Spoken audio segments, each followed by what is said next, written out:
हमारी राष्ट्रीय उपाध्यक्ष बहन सरोज पांडे जी, हमारे यहां के इस चुनाव के प्रभारी सम्माननीय ओम माथुर जी, हमारे प्रतिपक्ष के नेता श्री नारायण चंदेल जी, राष्ट्रीय उपाध्यक्षा बहन लता उसेंडी जी, प्रदेश सह प्रभारी नितिन नवीन जी, भारत सरकार में मंत्री रेणुका जी, यहां के लोकप्रिय सांसद बहन गोमती साय जी, हमारे यहां उपस्थित पूर्व में रहे मंत्रीगण, विधायकगण, सांसदगण और यहां जसपुर में एकत्र आए देवियों और सज्जनों, माताएं बहनें और मेरे जुझारू नौजवान साथियों और मीडिया के मेरे साथी, प्रिंट मीडिया और इलेक्ट्रॉनिक मीडिया के मेरे साथी, सबसे पहले तो जब मैं जसपुर में आया हूं और आने पर बालाजी भगवान के दर्शन करने का मुझे सौभाग्य मिला और मैंने वहां प्रार्थना की बालाजी भगवान के सामने कि हम सब लोग जिस समाज की भलाई के लिए, समाज को आगे बढ़ाने के लिए, प्रदेश को आगे ले जाने के लिए जो आज ये परिवर्तन यात्रा प्रारंभ कर रहे हैं, उसको बालाजी भगवान का आशीर्वाद मिले और हम सफल हों ताकि छत्तीसगढ़ विकास की ओर ठीक ढंग से आगे बढ़े। इसलिए पुनः बालाजी माता को, बालाजी भगवान को नमन करते हुए अपनी बात को मैं प्रारंभ करता हूं। मित्रों, जब मैं जसपुर में आया हूं तो मेरे से पूर्व वक्ताओं ने दिलीप सिंह जुदेव जी के बारे में चर्चा की। स्वर्गीय दिलीप सिंह जुदेव जी महान नेता तो थे ही, महान आत्मा तो थे ही, लेकिन वो महान समाज सुधारक भी थे और प्रदेश को आगे ले जाने वाले नेता। मुझे सौभाग्य प्राप्त हुआ उनके साथ काम करने का। वो हमारे लोकसभा के भी सदस्य रहे, राज्यसभा के भी सदस्य रहे। हम सब लोग जानते हैं कि यहां बहुत से लोग जय जुदेव के नाम से उनका अभिवादन करते थे।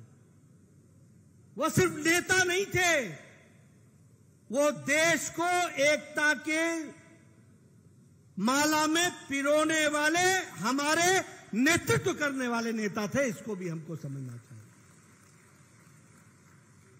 घर वापसी, धर्मांतरण के खिलाफ समाज को एकत्र करना, इकट्ठा करना, राजनीतिक मुद्दों पर पूरी ताकत से जवाब देना और राजनीतिक मुद्दों पर जवाब देते देते अपने अस्तित्व को दांव में लगा देने वाले ऐसे देखे तो दिलीप सिंह जुदेव देखे। मुझे आज भी याद है 2003 में मैं अपने प्रदेश में मंत्री था और मुझे यहां चुनाव में भेजा गया था। मुझे उस समय का दिलीप सिंह जुदेव जी का भाषण याद है, जब उन्होंने कहा था कि ये भ्रष्ट कांग्रेस की सरकार को नस्तो नाबूद कर दो, इसको जड़ से उखाड़ दो और मैं अपनी मूंछ को दांव पर लगाता हूं। ऐसे दिलीप सिंह जुदेव थे। आज इस पवित्र धरती पर मुझे आने का सौभाग्य मिला है और हम यहां से परिवर्तन यात्रा की प्रारंभ कर रहे हैं। वो जहां भी होंगे उनकी एक ही तमन्ना होगी कि भारतीय जनता पार्टी एक बार फिर से इस भ्रष्ट कांग्रेस सरकार को जड़ से उखाड़ करके फेंक दे और परिवर्तन यात्रा सफल हो, यही उनकी आत्मा चाहती है। बोलिए, जुदेव जी की कहे हुए बातों को पूरा करेंगे कि नहीं करेंगे? करेंगे कि नहीं करेंगे? मैं स्टेडियम के पीछे से सुनना चाहता हूं, करेंगे कि नहीं करेंगे? मित्रों, उन्होंने अपना सारा जीवन सच्चाई के लिए, ईमानदारी के लिए, नैतिकता के लिए, धर्म के लिए उन्होंने सारा जीवन लगा दिया। और आज जब ऐसे पवित्र भूमि से मुझे परिवर्तन यात्रा का प्रारंभ करने का सौभाग्य मिल रहा है, तो उनकी आत्मा को शांति मिले, इसके लिए हम संकल्प लेते हैं कि यह परिवर्तन यात्रा सफल होगी। इसके लिए हर कुछ करेंगे और पूरी ताकत से लगेंगे, इस बात का हमको विश्वास लेना चाहिए। मित्रों, जब हम बात करते हैं, अभी यहां पर भूपेश बघेल की बात हो रही थी। बोलिए, कांग्रेस पार्टी ने आपसे पिछले 5 साल में छलावा किया कि नहीं किया? छलाया कि नहीं छलाया?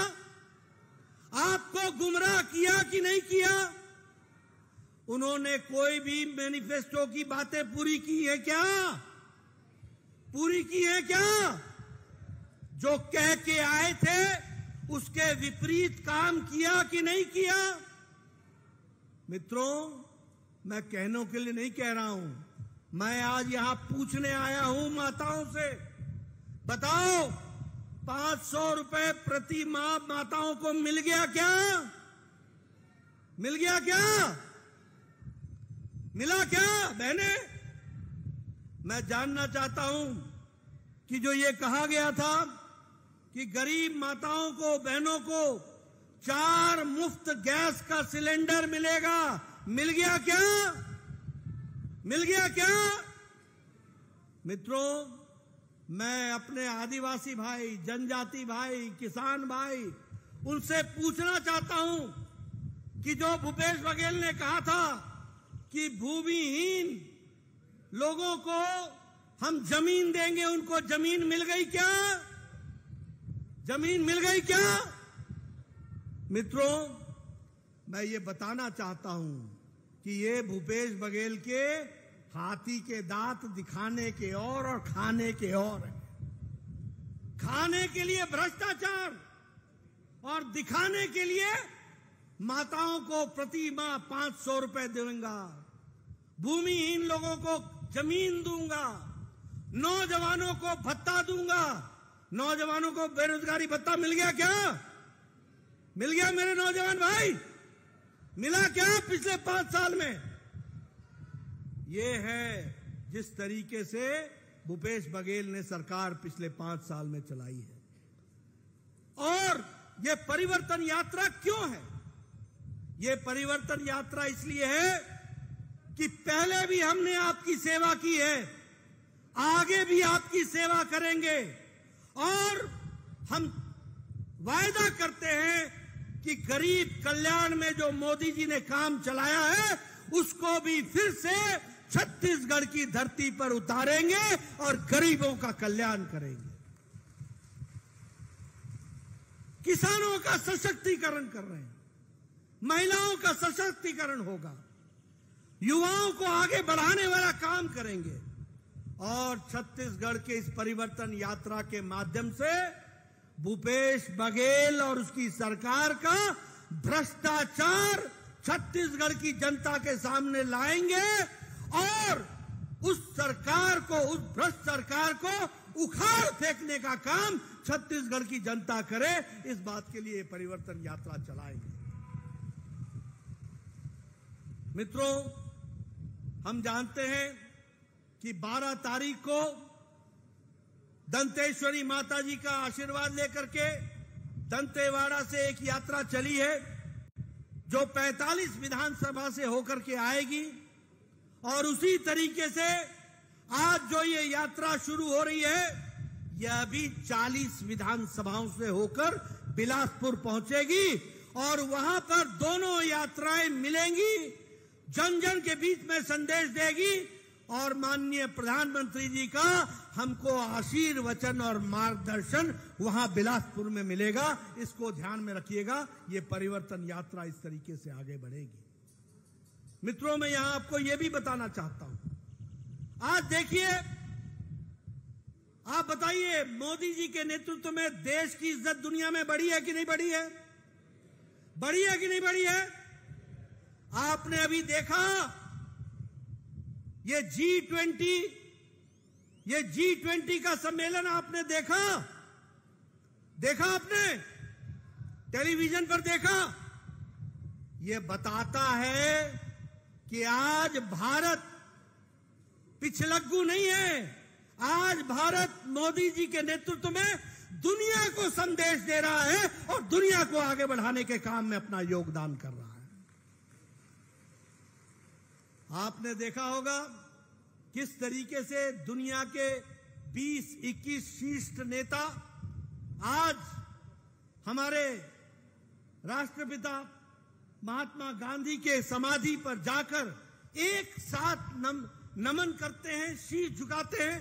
ये आज भारत की ताकत बनी है। ये हमको समझना चाहिए कि दुनिया अब हमको कैसे देख रही है। बहुत सम्मेलन होते हैं, G7, G20, बहुत से कार्यक्रम होते हैं, लेकिन कार्यक्रम किसी निष्कर्ष पर पहुंचे ये कभी कभी होता है। और प्रधानमंत्री मोदी जी इस बारे में सफल हुए कि 20 देश के अलग अलग विचार हो सकते हैं, 20 देश के अलग अलग सोच हो सकती है, 20 देशों का अलग अलग एक दूसरे देशों को देखने का नजरिया हो सकता है, 20 देश का भारत के प्रति भी देखने का नजरिया अलग अलग हो सकता है, लेकिन सब मिलकर प्रधानमंत्री मोदी जी के बताए रास्ते को मानते हुए दिल्ली का डिक्लेरेशन करते हैं और दिल्ली में सहमति लाते हैं। यह पहली बार होता है, यह हमको देखना चाहिए। यह दिल्ली डिक्लेरेशन, ये G20 का एक बहुत ही, पहली बार नहीं, पहले भी हुए हैं, लेकिन एक जिस तरीके की स्थिति दुनिया में पैदा हुई है उसमें ये एक बहुत ही नायाब कामयाबी मिली है। इसको भी हमको समझना चाहिए। मित्रों, कभी आपने सोचा था कि हमारा चंद्रयान पहली बार दुनिया में साउथ पोल, दक्षिणी ध्रुव में पहला सैटेलाइट उतरेगा तो वो भारत का उतरेगा? इसको भी सफल किया है तो हमारे प्रधानमंत्री जी के नेतृत्व और साइंटिस्टों के कर्तव्यों ने, उनका जिसको कहते हैं उनका योगदान, जो साइंटिस्ट हमारे दिन रात लगे रहे और जिनको प्रधानमंत्री मोदी जी का प्रोत्साहन मिलता रहा, आज उस कारण से चंद्रयान का हमारा कार्यक्रम दक्षिणी ध्रुव पर सफल हुआ है। वह भी आप सब लोगों ने देखा है। मित्रों, मैं यहां एक बात और आपको बताना चाहता हूं, और वो ये बताना चाहता हूं कि अगर हम देखें तो दुनिया में आज आर्थिक मंदी है। कोरोना की लड़ाई के कारण, यूक्रेन की लड़ाई के कारण और कोरोना के आपदा के कारण दुनिया में आर्थिक मंदी आई है। लेकिन आपको जानकर खुशी होगी कि इस आर्थिक मंदी में भी अगर सबसे तीव्र गति से कोई आर्थिक दृष्टि से बढ़ता हुआ देश है तो वो भारत देश है। इस बात को भी हमको ध्यान में रखना चाहिए। पिछले 2 सालों में हम लोगों ने मोदी जी के नेतृत्व में 10वीं नंबर की अर्थव्यवस्था से आज हम 5वीं नंबर की अर्थव्यवस्था बन गए। और अब वो दिन दूर नहीं है, 2024 के बाद हम दुनिया की तीसरी अर्थव्यवस्था बन जाएंगे। उस ओर हमारे कदम चले। आप सब लोगों के हाथ में मोबाइल है। 9 साल पहले 2014 में आपके पास जो मोबाइल होता था उस पर लिखा होता था made in China. 92% mobile China में बनते थे और हम भारतीय इस्तेमाल करते थे। आज 97% मोबाइल आज भारत में बन रहे हैं और एप्पल भी अब भारत में बन रहा है। यह बदलता भारत है। आपको जानकर खुशी होगी कि ऑटोमोबाइल में, ये गाड़ियां बनाने में दुनिया के जापान को पछाड़कर हम तीसरे नंबर की मार्केट बन गए हैं। यह भारत बढ़ता भारत है। इस्पात में, स्टील में हम दूसरे नंबर के मैन्युफैक्चरर बन गए हैं। इसलिए आर्थिक दृष्टि से देखा जाए तो देश आज मोदी जी के नेतृत्व में आगे बढ़ रहा है। यह भी हम सबको ध्यान में है। लेकिन यही नहीं है। मैं जब जसपुर आया हूं तो मुझे खुशी है कि आपके साथ मैं कह सकता हूं कि मोदी जी के नेतृत्व में गांव, गरीब, वंचित, पीड़ित, शोषित, दलित, महिला, युवा, किसान, इन सब की तस्वीर और तकदीर बदलने का काम अगर किसी ने किया है तो हमारे यशस्वी प्रधानमंत्री नरेंद्र मोदी जी ने किया है। इस बात को हमको ध्यान में रखना चाहिए। आपको जानकर के खुशी होगी कि 13.5 करोड़ लोग गरीबी की रेखा से ऊपर आ गए हैं। अब वो मिडिल इनकम ग्रुप में आ गए हैं। कितने लोग? 13.5 करोड़ लोग। 22% की गरीबी से हम 10% पर आ गए हैं। और आपको जान करके और खुशी होगी कि भारत में अति गरीबी अब 1% से भी कम है। 1% से भी कम है। और ये क्यों हुआ है? इसलिए कि प्रधानमंत्री जी ने प्रधानमंत्री गरीब कल्याण अन्न योजना इसको प्रारंभ किया। और प्रधानमंत्री गरीब कल्याण अन्न योजना के तहत हम लोगों ने 80 करोड़ की जनता को 5 किलो गेहूं या 5 किलो चावल देने का निश्चय किया ताकि कोई भी व्यक्ति भूखा ना सोए, इसकी व्यवस्था की। इसलिए आज अति गरीबी घट गई है।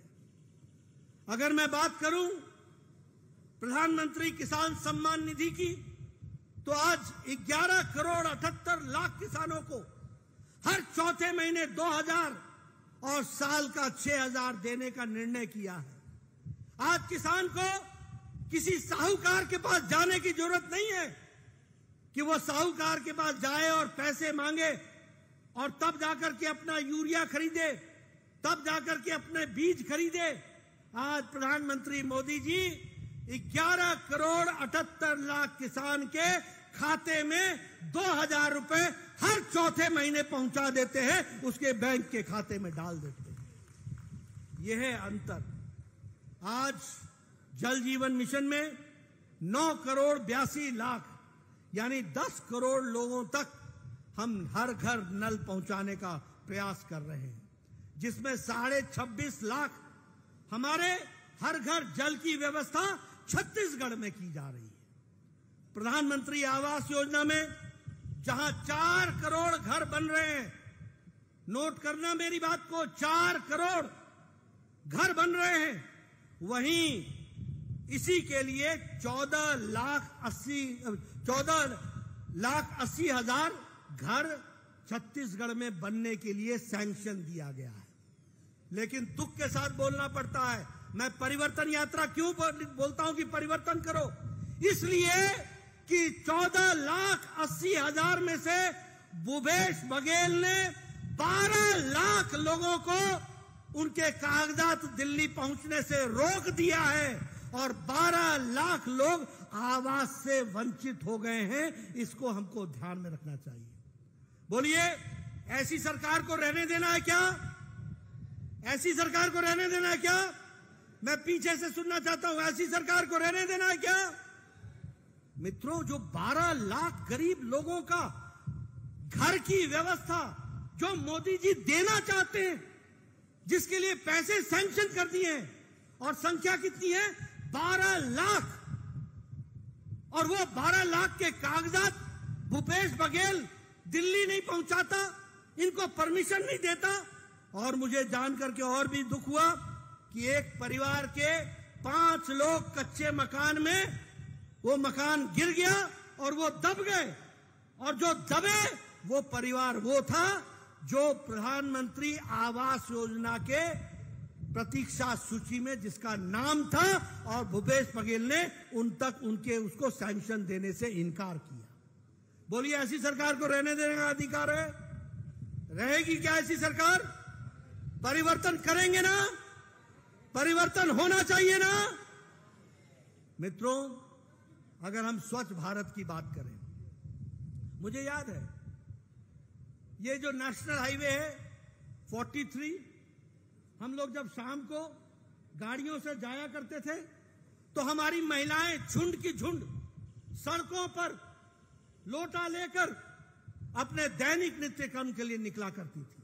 बोलिए, ये तस्वीर होती थी कि नहीं होती थी? होती थी कि नहीं होती थी? किसी ने महिलाओं की इज्जत की चिंता नहीं की।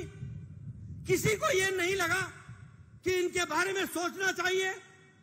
लेकिन प्रधानमंत्री मोदी जी ने लाल किले से कहा था कि स्वच्छ भारत अभियान के तहत हम महिलाओं को इज्जत घर देंगे और स्वच्छता की दृष्टि से काम करेंगे। आज मुझे खुशी है कि 11 करोड़ बहनों को इज्जत घर देकर उनके इज्जत की रक्षा की है तो प्रधानमंत्री मोदी जी ने की है। यह महिला सशक्तिकरण हुआ है। और आपको जान करके आश्चर्य भी होगा और संतोष भी होगा कि छत्तीसगढ़ में 34.5 लाख इज्जत घर बने हैं। इसका मतलब 34.5 लाख बहनें अपने दैनिक नित्य कर्म के लिए सूर्योदय और सूर्यास्त का इंतजार करते थे। और वही नहीं, उनके साथ उनके परिवार के छोटे छोटे बच्चे भी इसी तरीके का जीवन जीने के लिए मोहताज हो गए थे। सही मायने में महिलाओं को इज्जत देकर आजादी किसी ने दी तो वह नरेंद्र मोदी जी ने स्वच्छता अभियान के तहत दी। यह भी हमको ध्यान में रखना चाहिए। मित्रों, आयुष्मान भारत 10 करोड़ 74 लाख परिवार और उसमें से लगभग 36 लाख परिवार हमारे छत्तीसगढ़ के 36 लाख परिवार, 10 करोड़ 74 लाख परिवार, उनको 5 लाख रुपए का सालाना हेल्थ कवर, गंभीर बीमारियों से लड़ने के लिए, इलाज के लिए पैसे देने की व्यवस्था 5 लाख रुपए हर साल देने की व्यवस्था की है तो प्रधानमंत्री मोदी जी ने की है। यहां बैठे हैं सब लोग, ये सब कोई ना कोई एमपी हैं, एमएलए हैं या रहे हैं। इनसे पूछिए आज से 10 साल पहले क्या होता था। ये अर्जियां लेकर के जाते थे और कहते थे, प्रधानमंत्री जी, मुख्यमंत्री जी, ये गरीब आदमी है, इसका हार्ट का ऑपरेशन होना है, इसको वेल्व लगना है, इसका बाईपास होना है, इसकी किडनी बदलनी है, इसको हर्निया का ऑपरेशन होना है, इसको कैंसर का इलाज करना है। 1.5 लाख रुपए दे दो, 2 लाख रुपए दे दो, 3 लाख रुपए दे दो। बोलिए, मैं सच बोल रहा हूं कि नहीं बोल रहा हूं? और मुख्यमंत्री तय करते थे, चलो 1.5 लाख मांगा है, 1 लाख दे देते हैं। आज प्रधानमंत्री मोदी जी ने 10 करोड़ 74 लाख परिवार, 54 करोड़ लोग, देश की 40% की आबादी को हर साल 5 लाख रुपए गंभीर बीमारी से लड़ने के लिए इंतजाम किया है आयुष्मान भारत में। यह समझना चाहिए। बोलो, ये बदलता भारत है कि नहीं है? बोलो, ये देश आगे बढ़ा है कि नहीं बढ़ा? बोलो, गरीबों का सशक्तिकरण हुआ है कि नहीं हुआ? मित्रों, अगर मैं विकास के बारे में कहूं, छत्तीसगढ़ ने जो भी विकास देखा है, आप बोलिए, नेशनल हाईवे पर काम चल रहा है कि नहीं चल रहा है? आपके यहां 5 नेशनल हाईवे बन रहे हैं कि नहीं बन रहे हैं? आप बताइए, रायपुर से धनबाद तक इकोनॉमिक कॉरिडोर बन रहा है कि नहीं बन रहा है? आप बताइए, धनबाद से रायपुर से लेकर विशाखापट्टनम तक कॉरिडोर, इकोनॉमिक कॉरिडोर बन रहा है कि नहीं बन रहा है? रायपुर की दृष्टि से आप बताइए, all India institute of medical sciences Raipur को, छत्तीसगढ़ को दिया गया कि नहीं दिया गया? आप बताइए, मेडिकल कॉलेजेस दिए गए कि नहीं दिए गए? आप बताइए, अंबिकापुर में मेडिकल कॉलेज खुला कि नहीं खुला? क्या विकास के काम हुए हैं? रेल में, रोड में, national highway, elevated road, corridor, हर दृष्टि से विकास के काम हुए हैं। लेकिन मैं यहां पर यह भी आपको बताना चाहता हूं कि जब हम विकास के दृष्टि से आगे बढ़े हैं तो वहीं हम यह भी देखते हैं कि आदिवासी भाई, हमारे जनजाति भाई, उनके लिए भी प्रधानमंत्री मोदी जी ने विशेष ध्यान देने का काम किया है। अगर हम 15 अगस्त को जनजाति गौरव दिवस मनाते हैं तो मुझे यह भी खुशी है कि भारत के पहला राष्ट्रपति महिला बनाने का काम द्रौपदी मुर्मू को किया, तो वह भी प्रधानमंत्री नरेंद्र मोदी जी ने और हमारी सरकार ने, एनडीए की सरकार ने किया। अगर हम जनजाति गौरव दिवस 15 नवंबर को मनाते हैं तो मुझे खुशी है कि आज देश में 27 centres for tribal research institute बन रहे हैं। मुझे खुशी है कि आज बजट का एलोकेशन हमारे जनजाति भाई के लिए 3 गुना बढ़ा दिया गया है, 3 गुना कर दिया गया है। आज मुझे खुशी है कि हमारे शेड्यूल्ड ट्राइब के लिए, यानी हमारे आदिवासी भाइयों के लिए जो कंपोनेंट फंड है, जो सिर्फ ट्राइबल के भाइयों पर खर्च होना है, वो 5 गुना बढ़ा दिया गया है। और उसी तरीके से एकलव्य स्कूलों पर 22 गुना बढ़ा दिया गया है। आप बताइए, जनजाति भाइयों के लिए, उनको मुख्य धारा में लाने के लिए कितनी कोशिश की गई है, और 5 गुना, 3 गुना, 22 गुना ये उनका फंड, उनका बजट बढ़ाने का काम किया है, तो आदरणीय प्रधानमंत्री मोदी जी ने किया है। मैं यह भी आपको बताना चाहता हूं कि जहां हम चरण पादुका के कार्यक्रम को आगे बढ़ा रहे थे और ट्राइबल भाइयों को चरण पादुका देने का काम कर रहे थे, उसको भूपेश बघेल ने रोक दिया कि नहीं रोक दिया? रोका कि नहीं रोका? रोका कि नहीं रोका?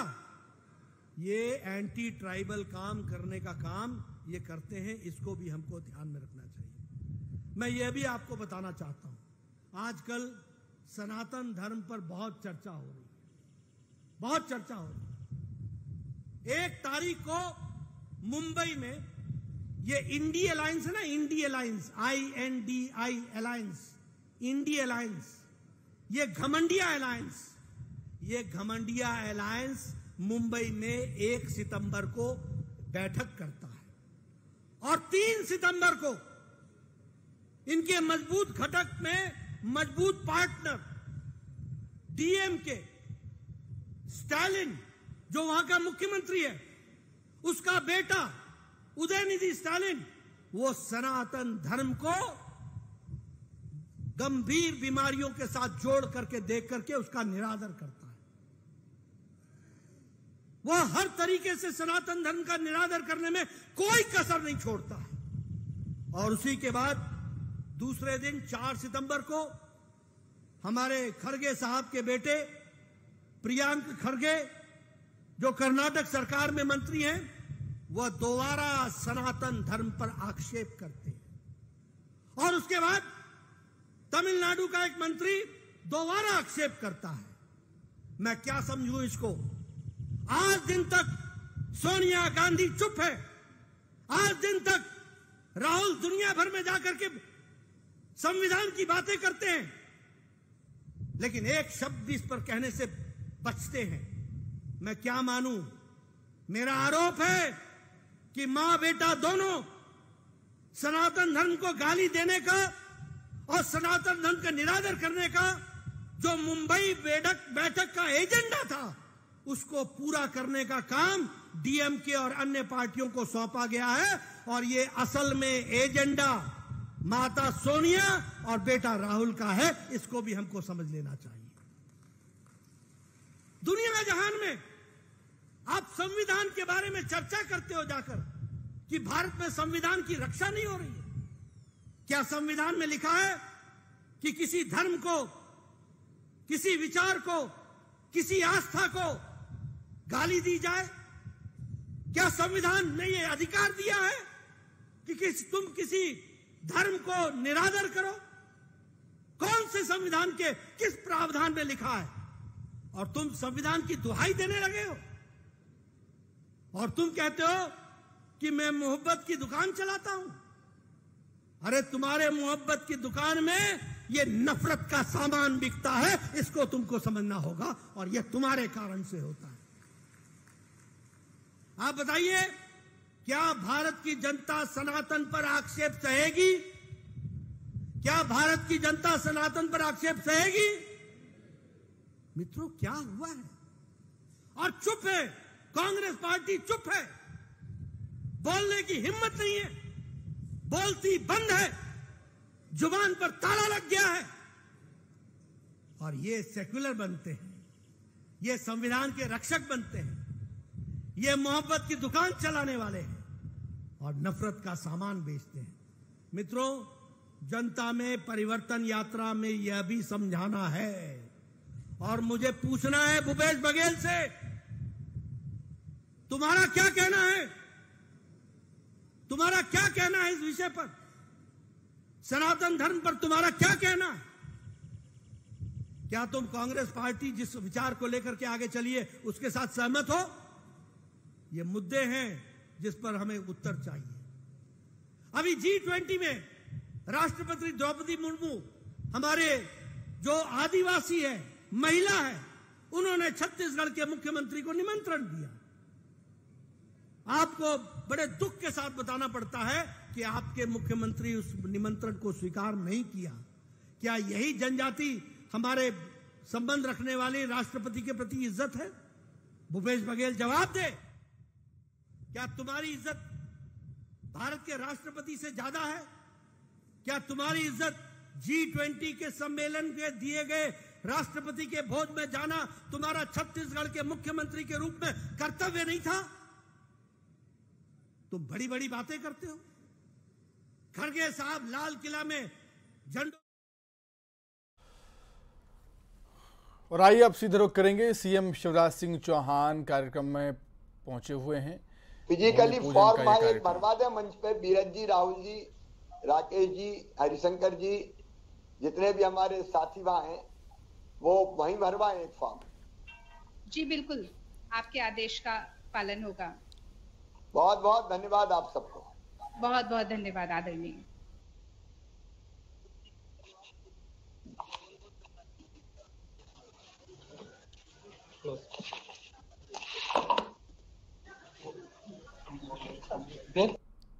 यार 161 करोड़। आप बताइए, चावल घोटाला आइए हुआ? सीधे रुख करेंगे, जेपी नड्डा जनसभा को हुआ संबोधित कि कर नहीं रहे हुआ? हैं। 5000 करोड़ रुपए का घोटाला हुआ। कोल स्कैम, कोयला का घोटाला हुआ कि नहीं हुआ? यूरिया का घोटाला हुआ कि नहीं हुआ? गरीब कल्याण अन्न योजना का घोटाला हुआ कि नहीं हुआ? गोठान का घोटाला हुआ कि नहीं हुआ? गोबर का घोटाला हुआ है कि नहीं हुआ है? अरे भैया, जिसने गौ माता नहीं छोड़ी, जिसने गौ माता को नहीं छोड़ा, वो आपको छोड़ेंगे क्या? वो आपको छोड़ेंगे क्या? आप बताइए। एक मुख्यमंत्री सीडी कांड में बेल पर, उसका निजी सचिव और ओएसडी जेल में, खुद बेल पर और सचिव जेल में। ऐसी सरकार को रहने देना है क्या? ऐसी भ्रष्टाचारी सरकार को रहने देना है क्या? मित्रों, एक ही बात मैं कहने आया हूं। अगर आप चाहते हैं कि दिलीप सिंह जुदेव जी के बताए रास्ते पर चलना है तो रास्ता एक ही है कि कांग्रेस को उखाड़ फेंको और कमल के निशान को आगे बढ़ा करके चल पड़ो। एक ही संदेश है, परिवर्तन, परिवर्तन और परिवर्तन। एक ही संदेश है कि मोदी जी के कार्य को ताकत दो और उसको धरती पर उतारने के लिए भूपेश बघेल की भ्रष्टाचारी सरकार को उखाड़ फेंको और यहां कमल खिला दो। यही उसका रास्ता है। मित्रों, आपका ज्यादा समय न लेता हुआ, आप सब लोग इतनी बरसात में, इतनी मुसीबत में आप सब लोग आए और डटे रहे, टिके रहे। आंधी हो या तूफान, आप नहीं हिले, आप नहीं डिगे, ये बताता है कि आपने परिवर्तन करने का मन बना लिया है। आपको बहुत बहुत धन्यवाद। बोलिए सबले बढ़िया, सबले बढ़िया, सबले बढ़िया। बहुत बहुत धन्यवाद।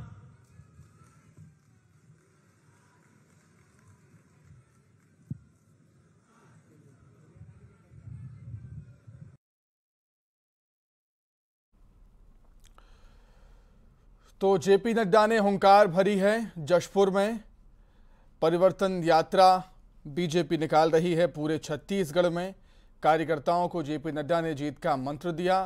राज्य की कांग्रेस सरकार पर जमकर निशाना भी साधा और परिवर्तन की बात, परिवर्तन का संकल्प और बदलाव का संकल्प यहां पर दिलाया है बीजेपी कार्यकर्ताओं को। भूपेश बघेल पर भ्रष्टाचार के आरोप लगाए हैं सीएम भूपेश बघेल सरकार पर और केंद्र सरकार की उपलब्धियां गिनाई, बीजेपी सरकार की उपलब्धियां गिनाई हैं। परिवर्तन यात्रा की शुरुआत जेपी नड्डा करते हुए जशपुर से पूरे छत्तीसगढ़ में बीजेपी परिवर्तन यात्रा निकालने जा रही है आने वाले विधानसभा चुनाव के लिए। और इस परिवर्तन यात्रा में केंद्र सरकार की उपलब्धियां गिनाई जाएंगी, बीजेपी सरकार की उपलब्धियां गिनाई जाएंगी और छत्तीसगढ़ राज्य सरकार मतलब कांग्रेस सरकार की नाकामियों को जन जन तक पहुंचाया जाएगा।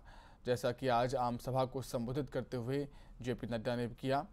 सरकार के खिलाफ हुंकार भरी, जमकर निशाना साधा। राज्य की कांग्रेस सरकार पर सीएम भूपेश बघेल पर कई आरोप लगाए। आदिवासियों को ठगने का आरोप लगाया, किसानों को छलने का आरोप लगाया।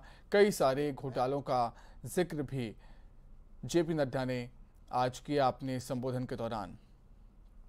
कार्यकर्ताओं को जीत का मंत्र भी दिया है। बीजेपी कार्यकर्ताओं को संकल्प भी दिलाया है जीत के लिए, परिवर्तन के लिए, राज्य में बदलाव के लिए।